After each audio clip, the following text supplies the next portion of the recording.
70 বার, উঠে দাঁড়াবেন, দাঁড়িয়েই আর পড়বেন আরো 15 বার, কারণ দ্বিতীয় রাকাতে সানা পড়ার কোনো দরকার নাই, সানা শুধু প্রথম রাকাতে, এরপরে বাকি নিয়ম সেম থাকবে। এই হচ্ছে সালাতুত তাসবির নিয়ম। আপনি মনে করছেন আল্লাহ কিভাবে হিসাব রাখবো, এত কঠিন না, যত কঠিন আপনার মনে হচ্ছে বিশ্বাস করুন, একবার দুইবার পড়তে একটু পেস লাগবে, লাগুক, ফরজ তো আর নয়, নামাজ তো সুন্নত, ফরজ তো নয়, পেস লাগলে লাগছে, সমস্যা কি, পেস লেগেই তো আপনি শিখবেন।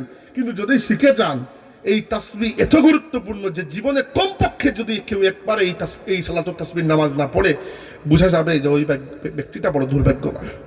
অতএব চেষ্টা তো করতে পারি আমরা ইনশাল্লাহ। আচ্ছা, এছাড়া আপনি 2 রাকাত করে নফল নামাজ পড়বেন।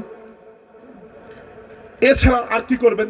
যেহেতু এই রাতে কোরআন নাজিল হয়েছে, এই রাতে অবশ্যই কিছু কোরআন শরীফ তিলাওয়াত করতেই হবে, ফরজ নয় কিন্তু করতেই হবে। আমি জোর দিচ্ছি, কারণ এই রাত সম্মানিত হয়েছে কোরআনের জন্য, এজন্য